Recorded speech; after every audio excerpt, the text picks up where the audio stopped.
Hey friends, in this video we're going to be talking about sodium transporters in the collecting duct. So if this is our kidney nephron right here, the collecting duct is everything right here. Everything that is not being reabsorbed that gets, it goes into the urine down here. So we're going to be looking at a cell specifically kind of like on this wall of our collecting duct. So I'm just gonna draw a cell, and specifically it's gonna be called a principal cell. So here's our cell.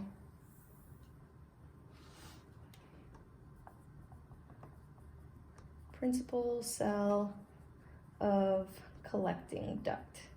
And since we're talking about the collecting duct, and this is kind of the cell that's lining that duct, what's inside the duct is going to be over here, and it's actually going to be urine. And then over here, we're going to go to the interstitial fluid to get to the blood plasma. So even though we're all the way down in the collecting duct, right before urine is excreted, we're still going to be able to have some reabsorption of sodium here.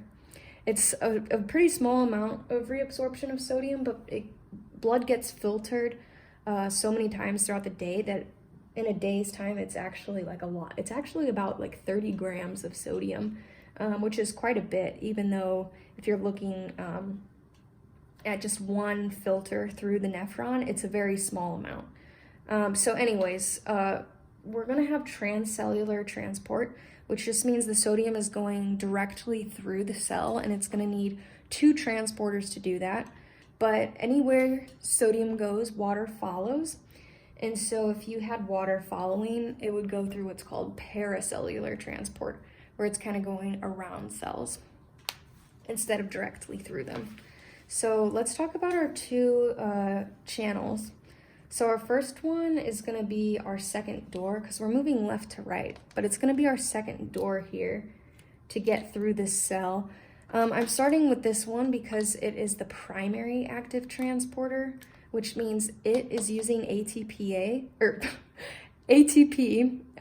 to set up the gradient, sodium gradient that we need for sodium to go through the cell over here. So we have sodium, potassium, ATPase, and I'm putting PAT for primary active transport. So it's using this ATP, and it's going to pump sodium against its concentration gradient and also potassium against its concentration gradient. We don't really care about potassium for right now because all we care about is sodium. But just know it's pumping both of those things against the gradient with ATP.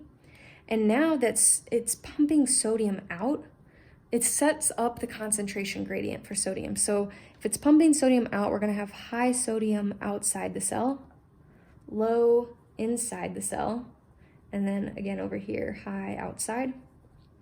And now we have the concentration gradient from high to low to get through here.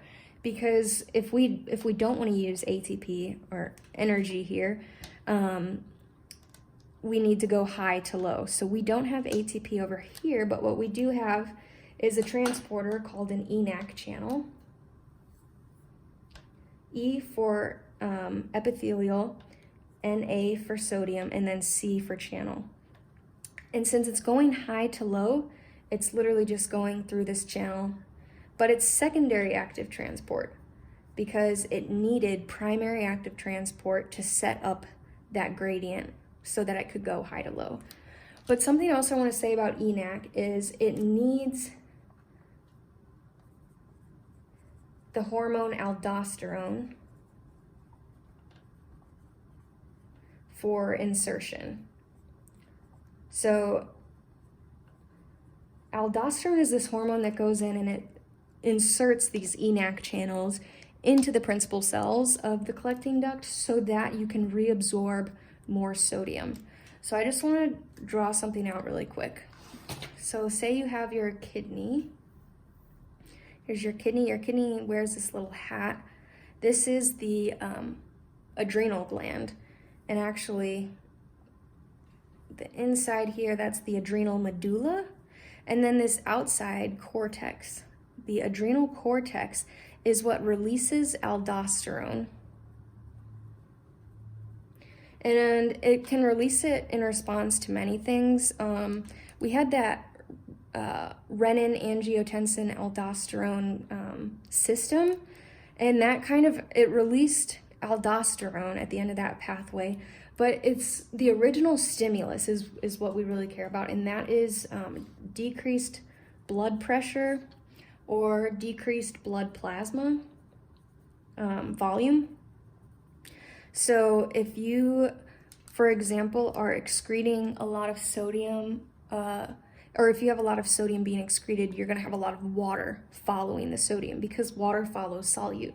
And that's going to decrease your blood pressure by decreasing your blood plasma volume, because sodium is huge in plasma volume because water goes wherever salt goes. So if you have salt being excreted and it's not going back into your blood plasma, water is also going to be excreted, and your vasculature is going to decrease in plasma volume, and your blood pressure is going to drop.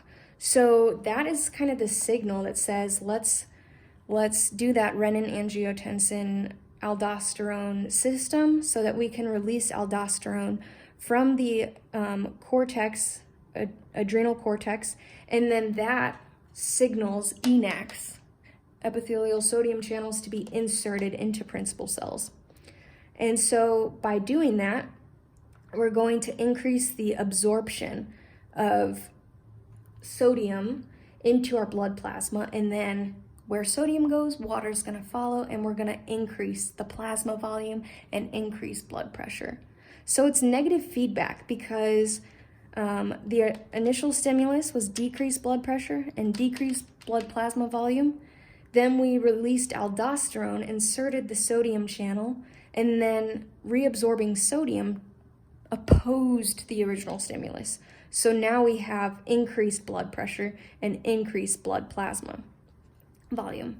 Okay, so that was kind of a quick talk through the negative feedback mechanism with aldosterone and sodium. That is going to be our long-term regulation of blood pressure in the kidney.